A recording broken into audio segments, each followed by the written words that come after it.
축복을 주실 주님을 기대하며 영광의 박수를 주님께 올려드리겠습니다. 할렐루야. 아멘. 예수님 감사합니다.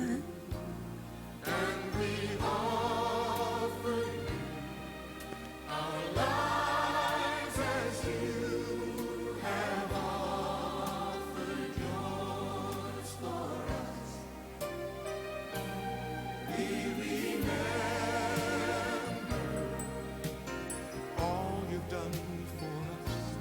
We remember your covenant with us. We remember and worship, oh Lord. We remember. 할렐루야. 오늘 수요예배에 거절은 겸손이 아니다라는 제목으로 함께 하나님의 말씀 나누겠습니다. 이번 주일에 저희가 이제 어린이 여름성경학교를 주님의 은혜 가운데 잘 마쳤습니다. 저희가 이제 어린이 수련회를 가게 돼가지고 이번에는 그 여름성경학교를 교회에서 하지 말까 이제 생각하다가 또 수련회를 못 가는 아이들을 하나님께서 또 복음을 듣게 하시고 싶을 것 같아서 이렇게 고민하다가 했는데 역시 이제 하나님 안 믿는 교회 안 가본 아이들이 7명이나 왔어요. 할렐루야. 예. 그래서 너무 감사했고 제가 2가지의 피드백을 받았거든요. 한 명은 이제 저희 다니는 애 언니인데 걔가 다시는 우리 교회 안 오기로 했대요. 그래서 왜 그랬냐 그랬더니 자기가 원숭이에서 왔다는 신념을 갖고 있었는데 6학년인데 그 신념을 무참히 깨서 기분이 안 좋대요. 그래서 그런 얘기는 태어나서 처음 듣는다 나도. 근데 보통 예수님 안 믿는 애들도 그 얘기를 하면은 그 얘기 맞네요 하고 받아들이거든요. 근데 어떻게 그 얘기 때문에 기분 나쁜지 너무 좀 안타깝고 그래서 좀 그래? 좀 안타깝구나. 기도를 많이 해줘야겠다 그랬고 또 한 친구는 기대도 안 했는데 이제 우리 중3 친구 이제 공부를 너무 좋아하는 친구의 그 친구예요. 진짜 전도하러 갔을 때 길에서 마주친 친구인데 본인도 이제 공부 안 하는데 본인보다 좀 더 착한 친구를 어디서 데리고 왔어요.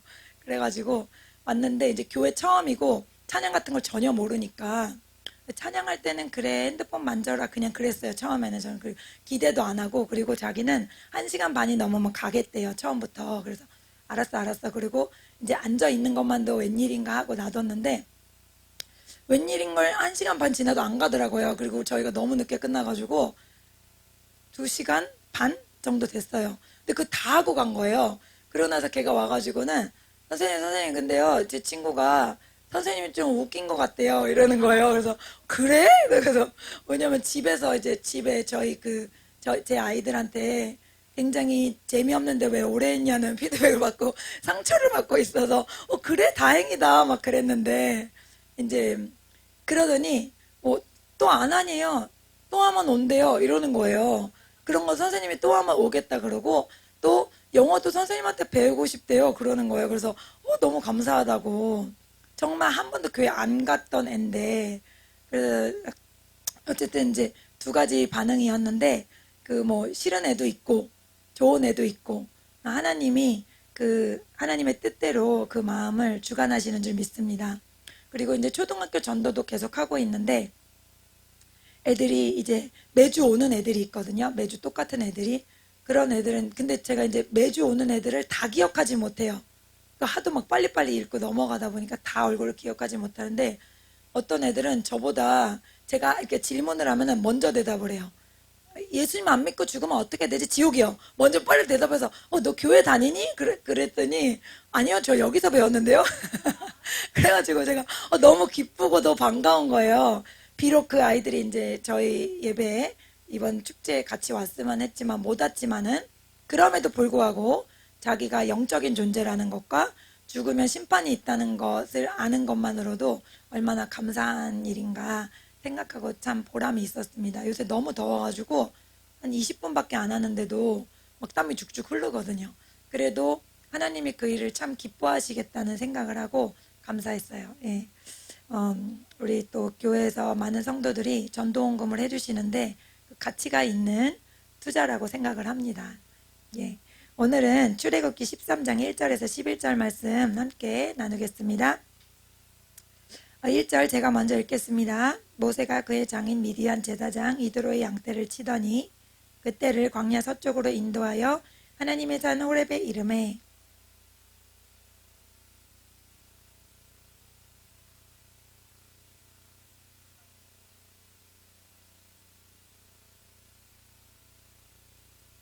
이에 모세가 이르되 내가 돌이켜 가서 이 큰 광경을 보리라 떨기나무가 어찌하여 타지 아니하는고 하니 그때에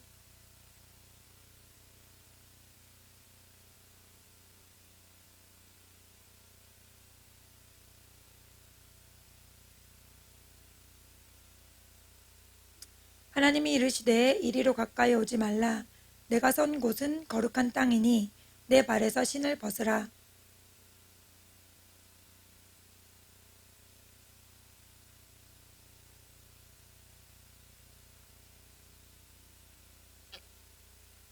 여호와께서 이르시되 내가 애굽에 있는 내 백성의 고통을 분명히 보고 그들이 그들의 감독자로 말미암아 부르짖음을 듣고 그 근심을 알고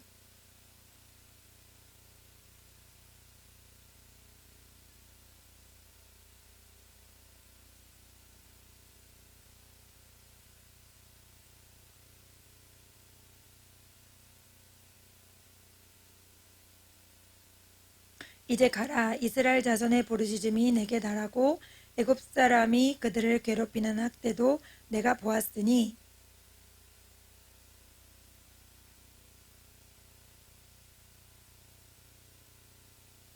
다 같이 읽습니다. 모세가 하나님께 아뢰되 내가 누구이기에 바로에게 가며 이스라엘 자손을 애굽에서 인도하여 내리이까 아멘. 예, 여러분 잘 아시는 말씀입니다. 1절에 모세가 그의 장인 미디안 제사장 이드로의 양떼를 치더니 그때를 광야 서쪽으로 인도하여 하나님의 산 호렙에 이르러 이렇게 말했습니다. 예, 여기 그냥 양떼를 친다라는 이렇게 평서문을 한 문장 넣으셨는데 이 모세한테 양떼를 치는 건 어떤 일이죠? 굉장히 충격적인 일이에요. 모세는 왕자였기 때문에 양떼를 친다는 건 굉장히 충격적인 일이고 이 상황은 지금 40년이 됐습니다. 양떼를 친 지. 그러니까 모세가 그 이집트 사람을 때려서 죽일 때 그때 이미 자기는 자기를 통해서 하나님이 이스라엘을 구원하실 줄 알았다고 그래요. 그러니까 하나님이 나를 통해서 이 민족에게 어떤 일을 행하실 건 알았는데 하나님의 뜻을 기다리기보다는 자기 혈기를 먼저 하다 보니까 하나님이 40년의 훈련 기간을 갖게 하셨습니다. 그래서 양떼를 치는 시간은 굉장히 고통스러운 시간이죠. 네, 이 사람에게는 태어났을 때부터 양을 쳤으면 그렇게 힘들지 않을 거예요. 근데 모세에게는 굉장히 힘든 시간이에요. 이처럼 이제 모세가 떨기나무 가운데 하나님의 살아계심을 경험하게 됩니다. 이렇게 굉장히 힘들고 고통스러운 시간에 하나님을 만나게 됩니다. 사람은. 그래서 모든 게 잘 되고 잘 풀리고 내 생각대로 되고 이런 시간에는 하나님을 잘 못 만나요. 왜냐하면 사람이 하나님을 간절히 찾지 않기 때문이에요. 그래서 다윗도 보면 하나님과 굉장히 개인적인 친밀한 관계를 맺었다는 것을 우리가 시편을 통해 알 수 있는데 다윗은 우리가 잘 알다시피 아빠가 밖에서 나와서 데리고 온 아이였고 형들과 아빠로부터 멸시와 천대를 받고 자랐습니다. 그래서 시편에도 내 부모님은 나를 버렸지만 이런 표현이 있습니다. 그래서 부모가 있지만 차라리 부모가 없는 게 나을 수도 있어요. 부모가 안 계셔서 내가 사랑을 못 받으면 덜 충격받는데 부모가 계신데 나를 외면한다. 그거는 더 충격적이고 슬픈 거거든요. 그 슬픈 상황을 하나님께 가져갔던 거예요. 그때 다윗은 하나님과 깊은 사랑의 관계를 나누게 됐죠. 그러니 하나님께서는 성경의 인물들을 보면 또 주변에 은혜 받는 분들을 보면 굉장히 힘들고 고통스러운 상황에 어떤 사람을 만나 주신다는 걸 알 수 있어요.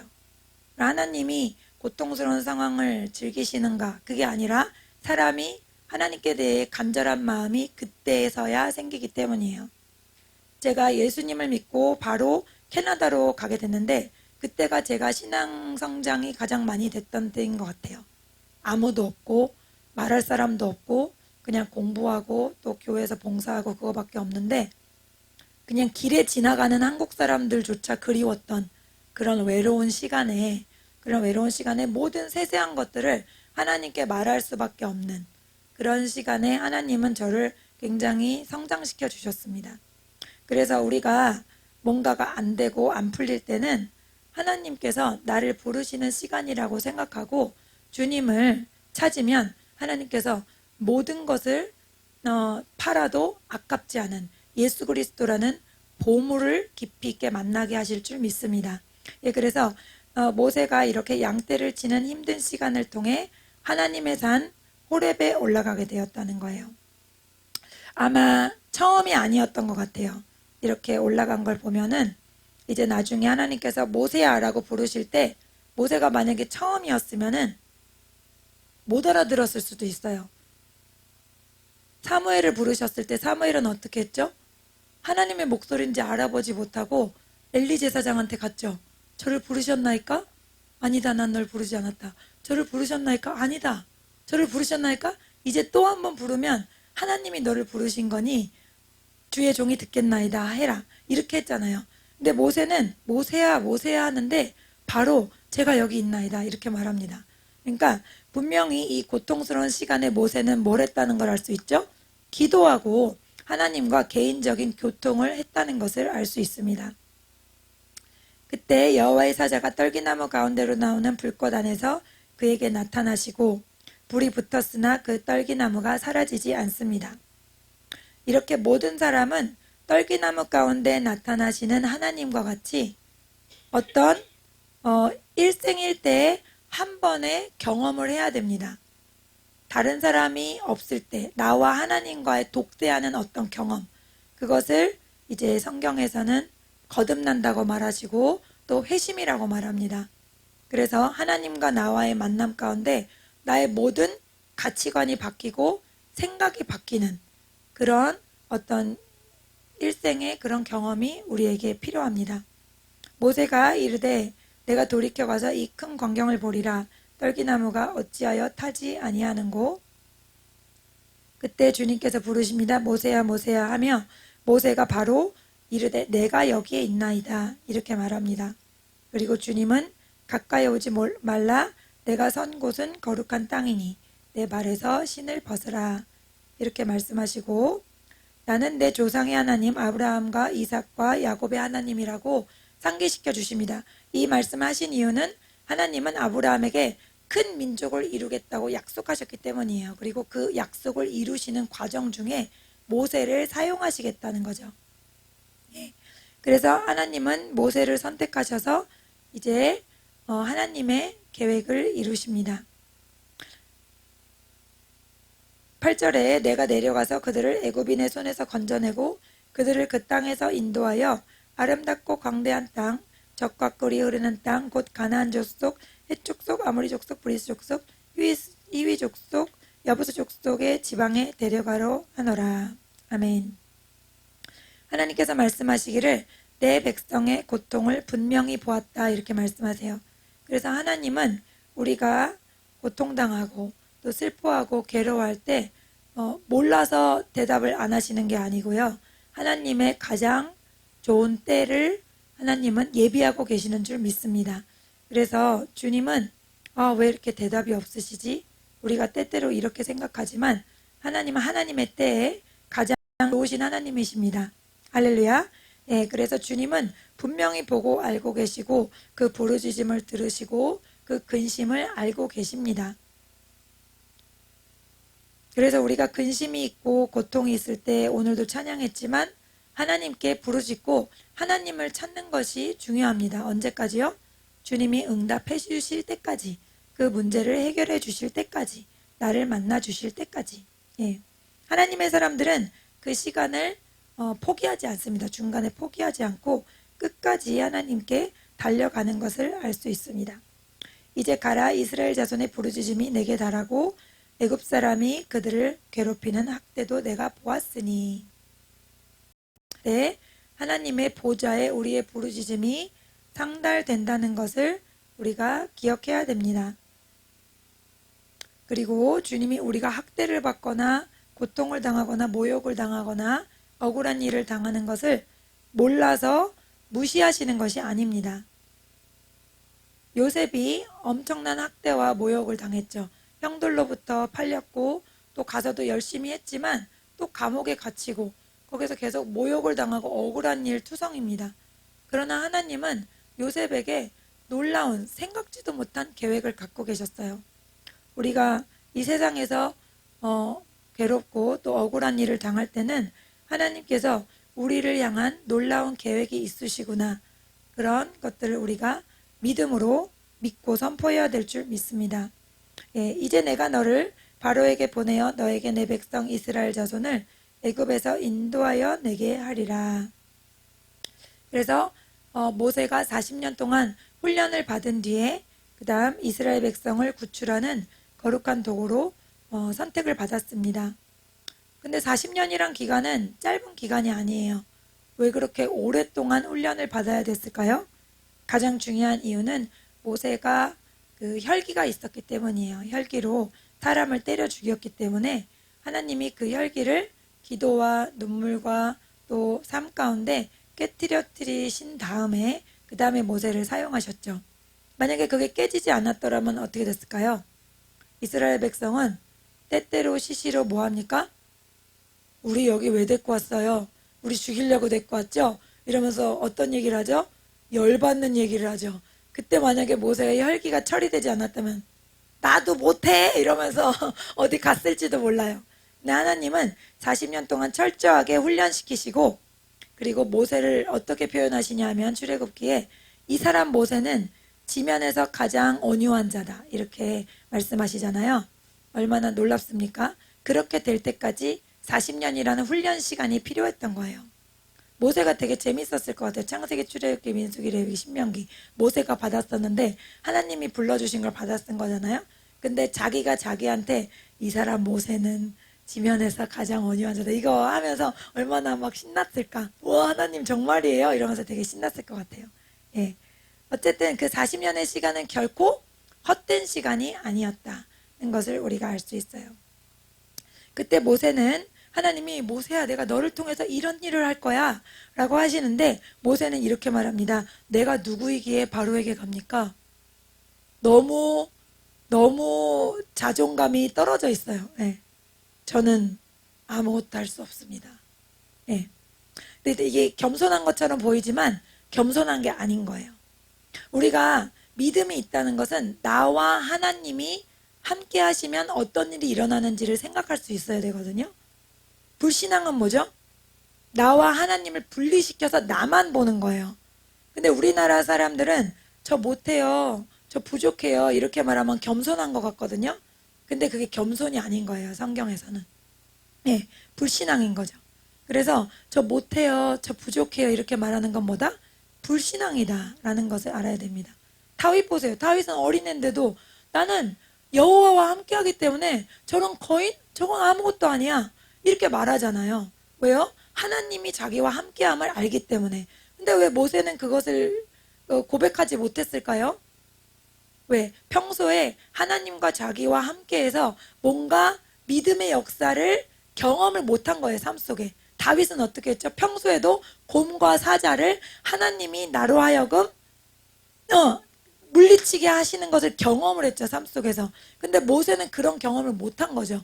그러니까 그냥 한두 끝도 없이 자신을 이렇게 내리는데, 근데 그게 하나님 없이 자기 자신만 보는 거예요. 우리 자신만 보면 우리가 뭐 대단한 사람이 어디 있습니까? 다 부족하고 다 연약하고 다 좀 스스로 보기에 한심해 보이고 그렇죠. 그러나 내가 하나님이 함께 하신다면 그러면 얘기가 달라지지.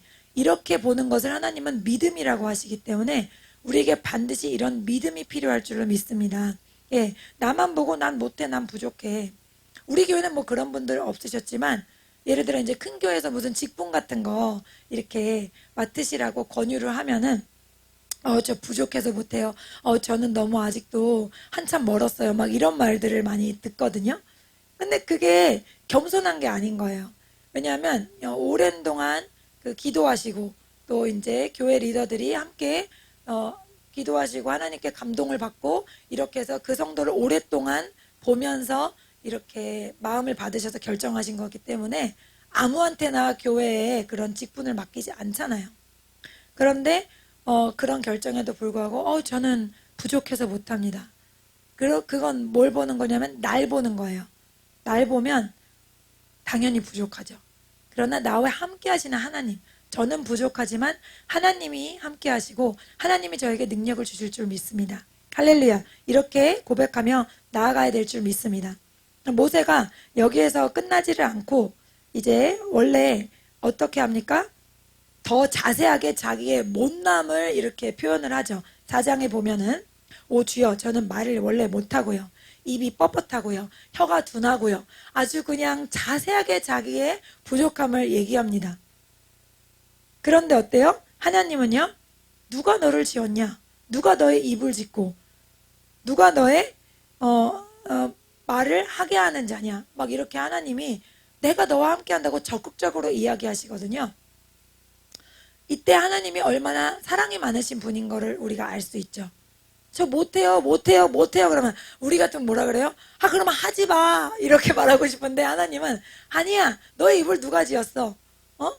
너의 눈은 누가 지었니? 이렇게 말해서 내가 너와 함께 하는데 뭐가 두렵니? 이렇게 말하는데도 모세는 또 주여 보낼 만한 자를 보내셔서 진짜 너무 그래가지고 말하기 싫을 것 같은데 하나님은 그때도 그럼 내가 너의 형을 보내줄게 하면서 주님은 모세를 계속 도와주시고 용기를 주시고 할 수 있다고 말씀하시고 이렇게 하시잖아요.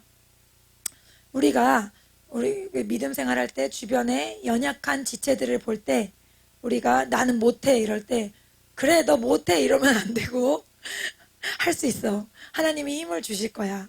왜 너가 못하겠어? 이렇게 칭찬하는 말, 위로의 말을 해줘야 될 줄 믿습니다. 용기를 주는 말. 제가 그런 걸 잘 못합니다.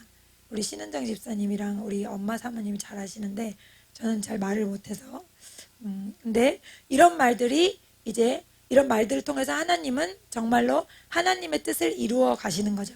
신약 성경에 보면 신기한 치유 장면인데 맹인을 위해서 기도했는데 처음에는 저기 나무 같은 것이 걸어갑니다 이렇게 말해요. 그 다음에 한 번 더 기도하시니까 그 다음에 밝게 눈이 뜨이거든요. 이건 뭐냐면 영적인 어떤 돌파의 단계가 있다는 거예요. 그래서 어떤 사람이 하나님이 이 일을 맡기고 싶어 하시면 갑자기 이 사람이 이렇게 된다는 뜻이 아니에요. 그 사람이 훈련을 통해서 연단을 통해서 조금씩 믿음이 돌파가 되고 올라가는 거거든요. 그래서 마침내 온 백성을 인도할 그 리더로 하나님이 성장시키시는 거거든요.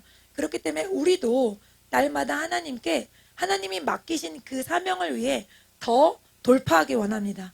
더 올라가기 원합니다. 더 깊어지기 원합니다. 그런 어떤 사모하는 기도를 올려드려야 될 줄 믿습니다. 예, 그래서 이 성경에 나오는 사람들이 엘리야 옆에 있던 엘리사는 어떤 사람이었어요? 소 몰고 농사 짓던 사람이었죠. 그리고 뭐라 그러면 엘리야 옆에서 물 뿌려주던 사람이라 그래요. 성경에 뭐 엘리야가 손 닦을 때 물 뿌려주던 사람이에요. 그 중요한 일입니까? 물 뿌려주는 게? 아무 일도 아니고 그냥 자질구레한 일이라고 할 수 있어요. 여러분이 교회에서 다 하시는 그런 빚도 없이 아무도 알아주지 않고 하는 그런 헌신, 그거 하나님이 다 보고 계시는 거예요. 그런 것들이 진실하게 쌓였을 때 하나님이 어떤 영적 돌파를 하게 하시고 어떤 더 큰 영적인 영향력을 가지고 많은 영혼을 구원하게 하시는 거지. 갑자기 나에게 어떤 비전을 주셔서 그래 난 엘리야야 이렇다고 갑자기 엘리야가 딱 되는 게 아니고 작은 것부터 낮은 것부터 헌신하고 희생하고 어떻게 하는지 주님이 다 보고 계신다는 거죠. 그래서 여러분이 어떤 일을 하시던가 그것들을 귀하게 여기시고 하나님 앞에 하시는 것 또 하늘나라에 올려드리는 것을 기뻐하며 감사하며 드리실 수 있기를 원합니다. 그래서 이렇게 저는 못합니다 했지만 결국엔 모세가 못했나요? 해냈나요? 해냈습니다. 영어 그 성경 만화에는 어린이들 보는 만화에는요 모세가요 진짜 말을 더듬어요. 파라오요 저는 이 바보는 누구냐 끌어내라 막 파라오가 이래. 그러면 아론이 갑자기 파라오시여 저희는 이스라엘 백성의 대표입니다. 그래서 막 훌륭하게 말을 하는 거예요. 모세는 막 얼굴 빨개져가지고 막 이러고 있거든요. 얼마나 불쌍해요, 그쵸? 근데 그런 바보 같은 사람이 온 이스라엘 백성을 구원하는 하나님의 도구로 선택을 받은 거예요. 할렐루야. 하나님은요 이 세상에 대단한 사람, 위대한 사람 안 뽑으시고요. 네, 이 세상에서 별로 배운 거 없고 또 부족하고 연약한 사람. 예수님 제자 중에 배운 사람 누가? 세리, 마태 2명밖에 없죠. 누가는 의사였고 세리 그나마 좀 배운 분들, 나머지는 다 어부입니다. 예, 그렇기 때문에 우리가 뭐 애들 뭐 공부도 저도 가르치지만은 다 좋은 대학 갈 필요 없는 거예요. 하나님은 그냥 그 부르심에 따라 사용하시는데 많이 배우면 배울수록 어떻게 된다? 목에 기부스를 합니다. 그래가지고 하나님 그런 게 왜 필요해? 이렇게 생각하고 내가 아는 지식이 나라서 내가 특별하고 내가 똑똑해서 안다고 생각하기 때문에 굉장히 교만해지기가 쉽죠. 네. 그래서 공부도 많이 하고 겸손하면 참 좋은데 그럴 가능성은 좀 많지가 않다. 예, 그래서 차라리 공부 못하고 예수님 잘 믿는 게 낫지. 할렐루야. 저희 딸이 이 말을 싫어합니다. 근데 엄마는 대학 나왔잖아 이러면서 그런 걸 말 싫어하는데 그게 진짜 낫습니다. 할렐루야. 예, 그래서 교만해서 예수님 못 믿고 지옥에 가는 무슨 그게 영화가 있겠습니까? 저도 진짜 말을 못하는 사람이에요. 그래서 정말 극아이입니다. 제가 결혼하고서 너무 하나님께 불평 아닌 불평을 한 게 저는 아이인데 제가 아이를 2명 낳는데 아이 내향형인데 애들도 다 아빠만 닮은 거예요. 그래서 아빠도 이, 애들도 다 이. 그래서 저랑 이제 의사소통이 잘 안 되고 3명이 얘기하고 저는 말할 기회가 없는 계속 듣기만 해야 되는 이런 상황인데 토요일 되면은 저한테 말도 안 하고 다 약속 잡고 3명 다 나갔어요. 뭐지? 나는 누구랑 밥 먹는 거야? 막 이렇게 하는데 이게 뭐지 했는데 이제 제가 이번에 왜 제 아이들이 2인지 깨달았어요. 저는 막 나가서 친구들을 데려오고 이런 건 잘 못하거든요. 전도는 하는데 친구가 별로 없습니다. 친구 2명밖에 없어요. 솔직하게. 근데 이제 제 애들은 친구가 많은 거예요. 왜 혜gin이 같은 경우는 한 번 나가면은 전화할 때까지 들어오질 않아요. 밥도 밖에서 알아서 어떻게 해결하는지 해결하고 제가 하도 맛없게 해줘서 그런지 안 들어와요. 그래서 그러더니 제가 뭐 하는 애인가 도대체 너 도대체 밖에 나가서 뭐 하니? 자전거 하나 끌고 가가지고 진짜 뭐 11시에 나가서 뭐 7시에 들어와요. 토요일 같은 경우에. 그래서 넌 도대체 뭐 하는 애냐 이랬는데 이번에 5명이나 친구를 데리고 온 거예요. 할렐루야. 그래가지고 제가 계속 나가도 돼. 이제 네 성격이 왜 외향적인지 알겠다. 네가 데리고 오면 엄마가 가르치네. 우리가 페어인 거야. 신난다 이랬더니 엄마 나 잘했지 이래가지고 너무 신난 거예요. 그래서 윤희도 또 친구도 많이 전도했었고 제가 이제서야 깨달았습니다. 하나님이 저에게 외향적인 아이들을 주신 이유를. 근데 제가 워낙 내향적이고 말을 못했기 때문에 학교에서도 뭘 알아도 대답을 못해요. 그리고 맨 앞에서 고등학교 때도 뭐 과학 선생님이 뭘 딱 물어봤거든요. 그럼 앞에서 이렇게 대답해요. 근데 선생님이 귀가 밝으셔가지고 들은 거예요. 신수정 크게 좀 말해. 맞는 답인데 너는 왜 이렇게 자신감이 없니? 이런 거예요. 그리고 이제 전에도 말씀드렸지만 초등학교 때 이제 내일 반장 선거에 나갈 애들을 선생님이 이제 말을 해주면 그러면은 집에 와서 밤새도록 고민합니다. 그리고 엄마를 괴롭혀요. 엄마 나 나가기 싫은데 어떡하지? 엄마 나 나가기 싫어. 그러면 엄마가 넌 누굴 닮은 거야? 이러면서 엄마도 외향적이고 아빠도 목사님이라 말씀 잘하시는데 저는 누구 닮은지 몰라요. 항상 자신감이 없고 어디서 나왔는지 모르겠어요. 그런 사람인데 제가 예수님 안에 있다 보니까 점점 이제 용기가 생기고 말할 어떤 그런 기회가 생기고 하다 보니까 뭐 2명, 3명 이렇게 하다가 뭐 아이들 같은 경우는 몇십 명이 모여도 하나도 두렵지 않고 말할 수 있는 그런 사람을 하나님이 저를 바꿔주셨습니다. 할렐루야. 예. 그래서 하나님은 우리가 생각하는 약점이라도 하나님의 손에 올려지면 그것은 더 이상 약점이 아닙니다. 예, 제가 그 엄마 아빠한테 들었는데 청년 때 교회에서 키가 굉장히 작은 분이 계셨대요. 그래서 너무 컴플렉스가 심해가지고 이제 그분이 이제